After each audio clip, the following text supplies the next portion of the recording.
Head over to losingmymind.com to check out our latest song, Genocide. Support our work. Now, onto the show. If you look at men, their grip strength is going down. Women's grip strength is going up. Men's testosterone is going down. Their sperm levels are going down. Reproduction rates are going down. Family units are going down. There's a lot of different things that we could attribute. But it's so delicious. But I think Code Red. Stop it! Don't you, Milo? How dare you? I disagree with you so much right there. I will drop dead because of Code Red. I will. You probably will. It will be the thing that kills me. I will be so fat. I don't know if those rumors are true or urban legends or whatever. But I want to get back to this question here: is what is responsible for it, and how do we fix this overall problem? How do you see how do you quantify the problem? How do you fix it? So capitalism wants maximum freedom because maximum freedom means maximum profits, and that works on both the supply and it works at every point in the chain, right? So the more workers you have, the better. The more people who can work, the better, because the more diverse a workforce is, the less likely they are to unionize, which is why big business is in favor of diversity, because it makes their workforces easier to abuse and to manage. That's the reason big business likes diversity, because if you have a workforce made up of people who can barely speak each other's languages, they are never going to get together to beat the boss. Well, let me add to that too. When the rules are so atomized, you can get someone in trouble for anything. Anybody who is acting out of line, you can say, oh, well, you're violating this provision. This, I believe, is a manifestation of a frustrated maternal instinct from women who should have had children and didn't. And it's become a sort of, it's become this kind of out-of-control, turbocharged policing of others, this attempt to impose order on the world. I lay the blame for this at the feet of men who... it's the job of a husband to establish the parameters within which his family will operate. These are the things that I will accept, and these are the things that I will not accept. And he counts on his partner to express those wishes in her daily decisions and in how she raises the children. Well, men haven't been doing that for a really long time, and the result has been anarchy, and not just chaos, but like true epistemological anarchy. They're like multiple fact universes in America now. There are people who believe completely different pictures of what they think is objective reality, right? Because instead of politics being the art of the possible grounded in reason, now we have competing narratives. And these narratives are completely factually divorced from one another, and in most cases from reality themselves as well. This is the result of, this is a feminization of discourse because we become untethered from Mr. Banks's reason and discipline, which always falls on the man to hold in line. And instead we begin to indulge in, to put it in grammatical terms, right? Women live in the subjunctive. They live in the world of the possible, right?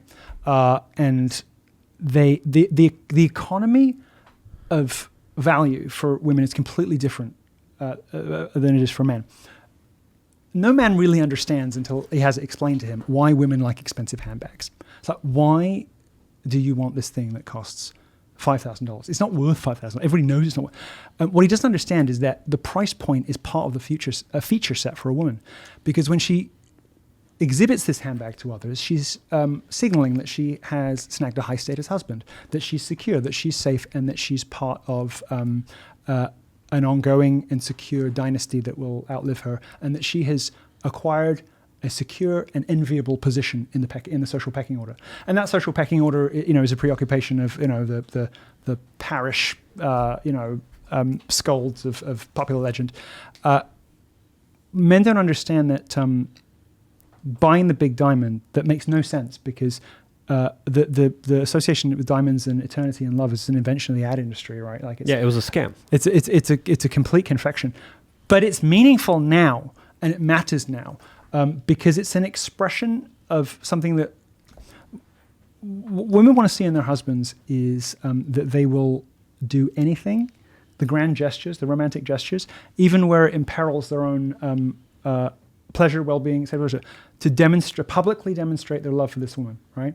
And then they want to build a home with a man who they don't necessarily always agree with, but they always admire and respect. And the deal is, I'll do what you say, even when I don't agree with you, because I respect and admire and trust you enough to let you set the parameters for the household.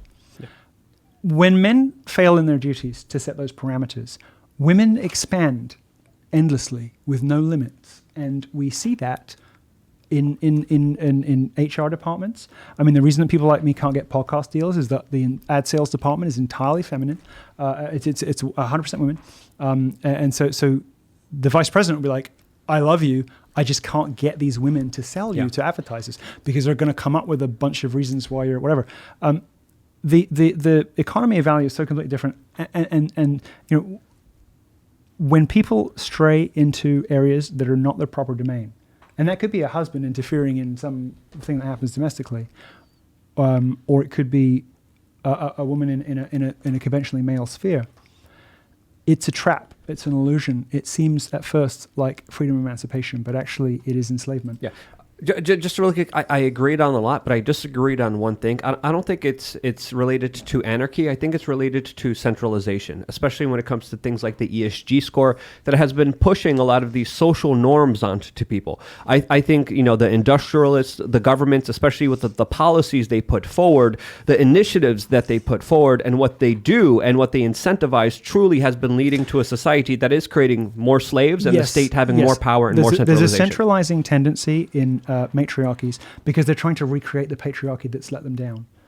They're trying to recreate the patriarchy that failed them by disappearing, right?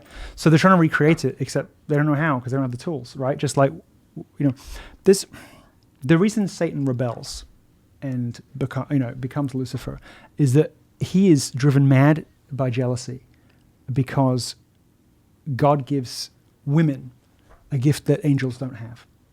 And it's the gift of co-procreation with God, right? When you, within the holy sacrament of marriage, are blessed with a child, you don't just create a child with your husband, but you are co-creating with God because while you produce the biological matter, God imbues that child with an immortal soul. So in that sacrament, husband and wife are engaging in the act of creation alongside their Almighty Father. We can talk about it forever, but the angels didn't get that, and driven mad by jealousy and rage at what he saw as the sort of preferred younger sibling. This is the basis for the rebellion, right? That should frame our understanding when we talk about this. It's not that we think that women are stupid or incompetent. Clearly, they can manage perfectly well in these spheres. Whether the effect is good or not, is another matter. But clearly, they can handle it.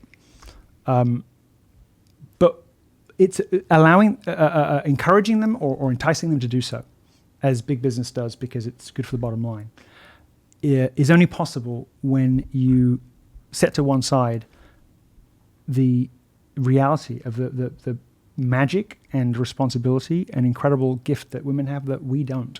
I thought that was really, inspiring what you said about society kind of becoming overly mothered because women aren't having enough children, and so they're turning that motherly instinct outward. Yeah, it's got to go somewhere. They're built for it. And if they choose, if they are lied to and choose their career over having babies, it has to come out somewhere. So what do? They end up in HR, where they get to make rules, just like they would if they were a mom. This is funny. We talked about this because there was a story we read, and I mentioned that there are some women, not all, not most, but there are some women we see posting on things like Tinder that they wish they just were able to have families and didn't have to have careers. And the Young Turks took that and turned it into Tim Pool thinks all women, or some like Tim Pool's ridiculous argument about women. It's fascinating that you can't even acknowledge that some women feel that way. There's a counterintuitive but inescapably true fact, which is that the freer women have gotten, the more miserable they have become. Well, how about one quick point? In Sweden, where women have more equal access, the gender differences are actually more pronounced. Yes, because people are so desperate for them. You can neatly trace the history of women's emancipation, and it tacks directly on to how women report their own increasing misery. And with also each the decade that antidepressant passes. use, and also big pharma tablets, SSRIs, One in and 10 antidepressants, which Yeah, I have mean- gone up with that unsatisfaction. 1 in 10 Americans on antidepressants. Half of all Democrat women say they've been to the doctor for mental health problems. That's not normal, and it doesn't happen elsewhere in the world. It doesn't happen in other places. Yeah, we medicate their misery. And yes, and this is the pharmaceutical model of mental health is only capable of treating symptoms. It can't fix what's wrong with you because it doesn't account for the existence of a soul at all. It treats the body as a purely mechanical machine, and if only we could find out which bit needs more oil or which bit needs replacing, we can fix your depression. Well, that's not the nature of depression. That's not the nature of most mental illnesses. We just recently discovered, finally, that the psychiatric industry admitted that there is no basis for the accepted wisdom that depression is a chemical imbalance. Yep. They can't find it. They can't prove it. So it might be that depression is a product, maybe of guilt about sin that has not been. That no absolution has been sought for, of terrible things, all kinds of possibilities. Let me open up. You know? Milo, But the current system is totally incapable of healing. It's only capable of Dealing with the symptoms. placating in a way that produces new and worse problems like addictions. Yep. I mean, the range of temptations that are available. So we don't understand addiction very well because we don't understand the brain very well. But the one thing we do know is the main difference between people who relapse and people who don't is it available? Is it right there? Right. So people who stay away from from the heroin, the junkie hangouts and all the rest of it, it's not in front of them, so they're less likely to relapse. That's the one thing we do know about it, right? We are force fed. I mean, this country force feeds people with a bewildering array of potential addictions, whether it's to compound interest or competitive sort of consumer purchases, TVs, cars. I mean, none of you own your cars. None of you own your car. I've never bought a car in any way other than outright and in cash. And in this country, people burn money jumping from car to car, like saying goodbye to 20 grand each time and making endless repayments that will never be fully paid down. Yeah. I mean, your whole life is enslaved to interest, to people who don't do anything for the money they make, which is usury, which is a sin. People who are entirely parasitic. I mean, the basis of value in the economy is human labor, right? It's people doing stuff. These industries that are designed to profit without effort. There's a reason that the church, regards this as sinister and sinful, because it is. And the manner in which we are presented. I mean, I think that mostly what people said about video games in the 80s and 90s was stupid. What people said about Marilyn Manson was pretty stupid. But the religious right was pretty bang on about everything else. Now, however, when you consider as part of the overall kind of junk food, drink, prescription drugs, I mean, I can't. It's a wonder that I think every American basically has 2 of the 10 categories. Yeah. But Klaus Schwab, wrestling with, this is not normal. This is not normal. Yeah. This is an abusive relationship. So I'll be quick. I'm sorry. In just the same way that many of these cultural problems have come from women's suffrage, the failure of the institutions to protect people is a result of American independence, because when you throw away the monarch, you don't really just get rid of him. You make space for something else to move in. And you might not have control over that. So America is now in a position where they are ruled more brutally and more savagely and more abusively than any monarch in living memory anywhere in the world. But they don't know the names of the people who are doing it to them. It's central banks, it's and the they Federal have, Reserve, that's for sure. Certainly they're a part of it. But what instead you have is the empty pomp and circumstance of the 4th of July, this rippling flag. Why do you love the flag so much? Because there's room to hide behind it.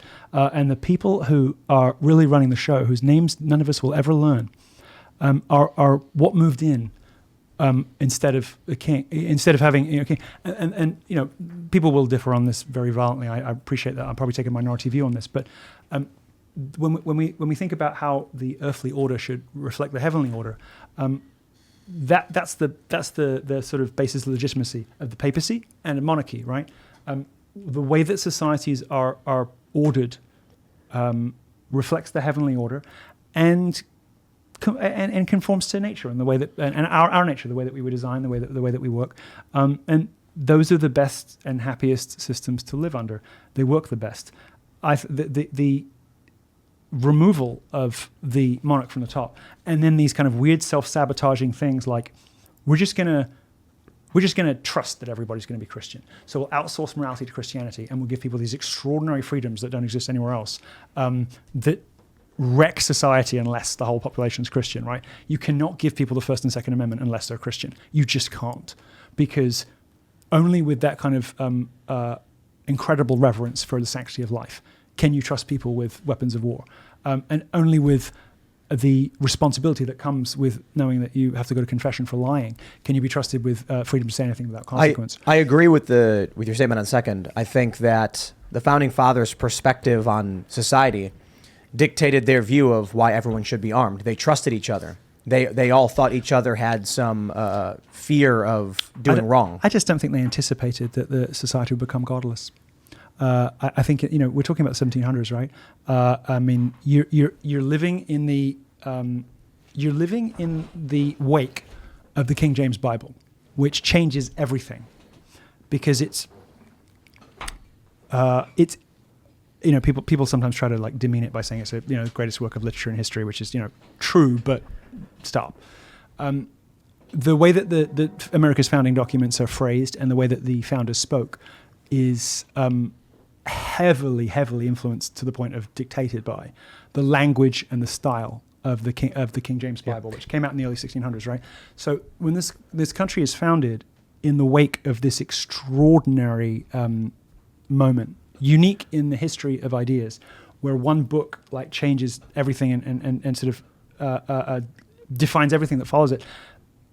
I don't know. Did they ever imagine? I mean, when they enshrined freedom of religion, they were thinking about just like making sure that Protestant denominations weren't at each other's throats.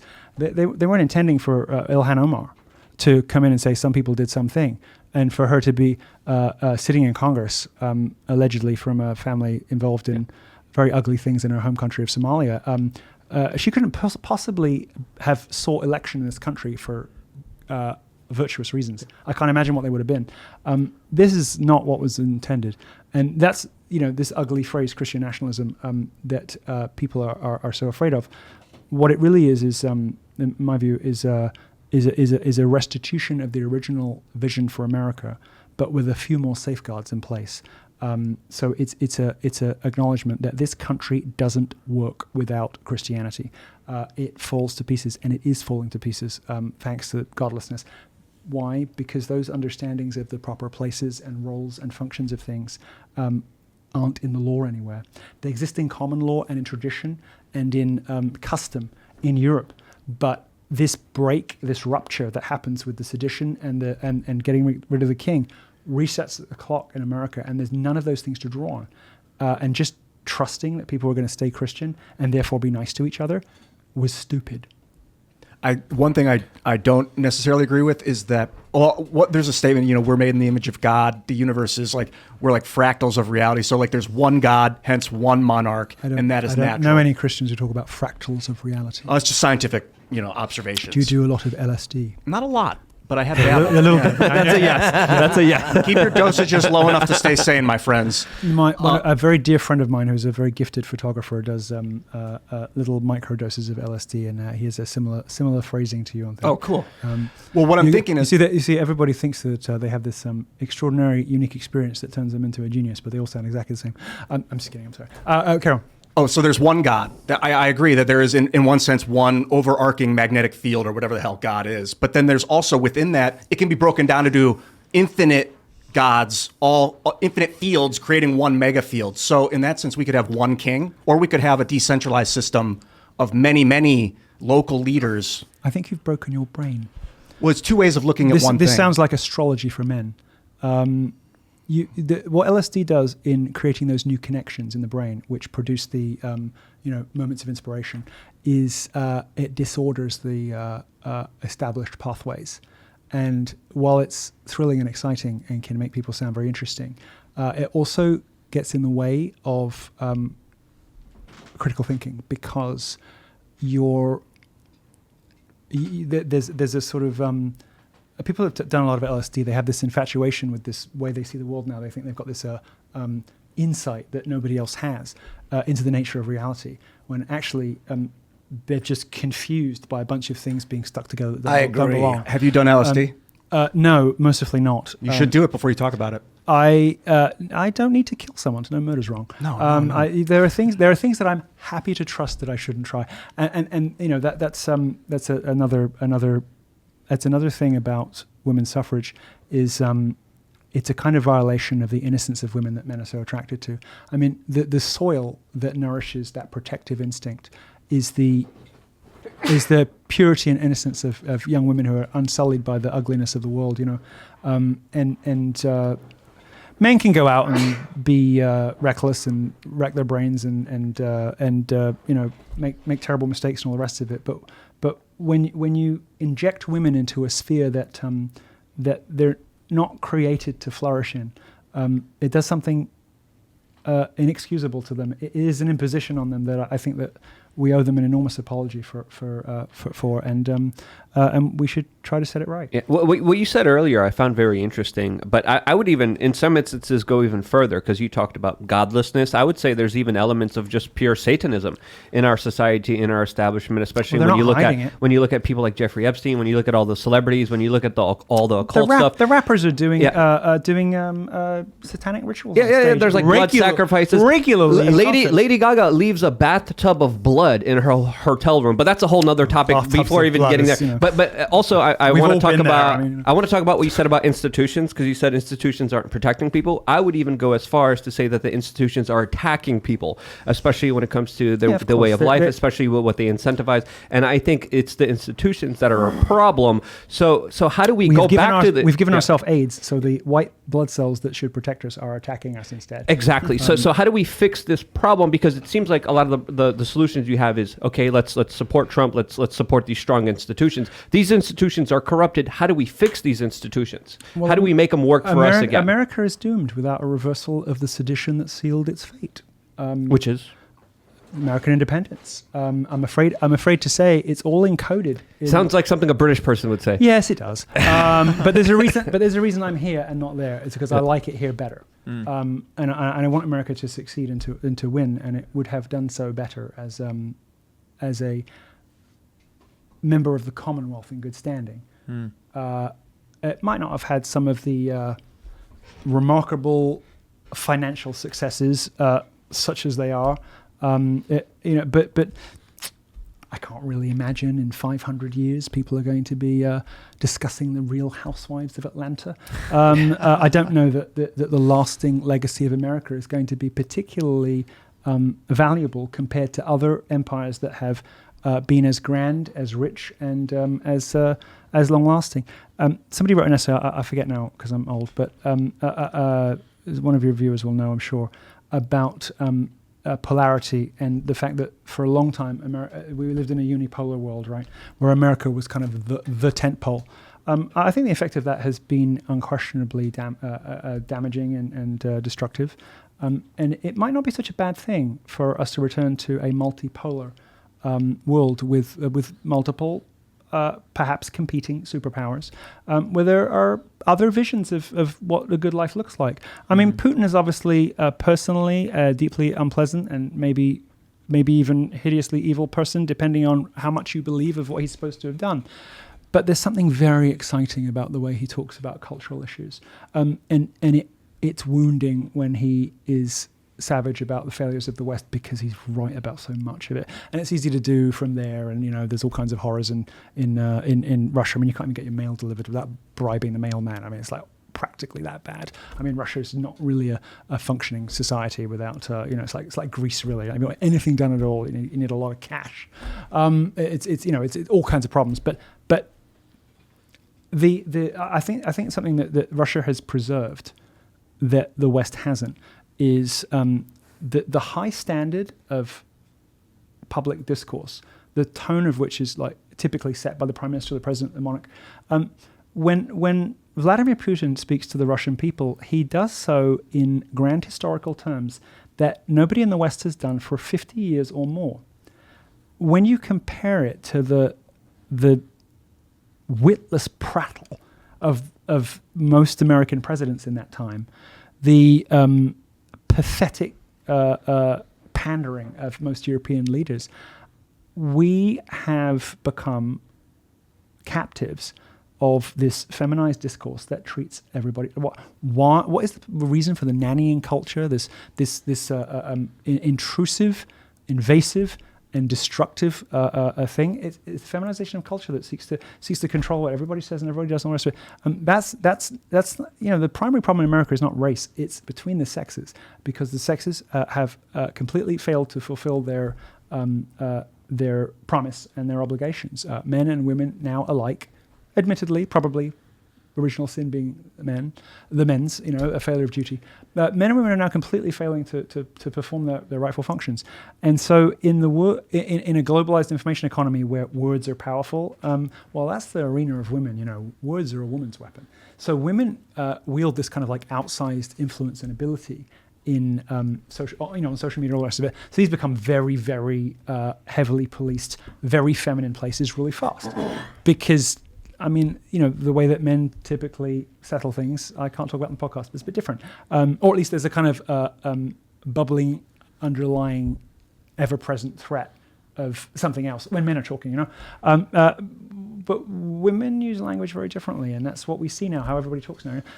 I'm so struck by the way that, Matthew Arnold said that everybody, no matter where they come from, the working class living in a trailer, they deserve to be exposed to the very best that has been thought and written. Thanks for watching this clip from the Timcast IRL podcast. Hang out with us live Monday through Friday at 8 p.m.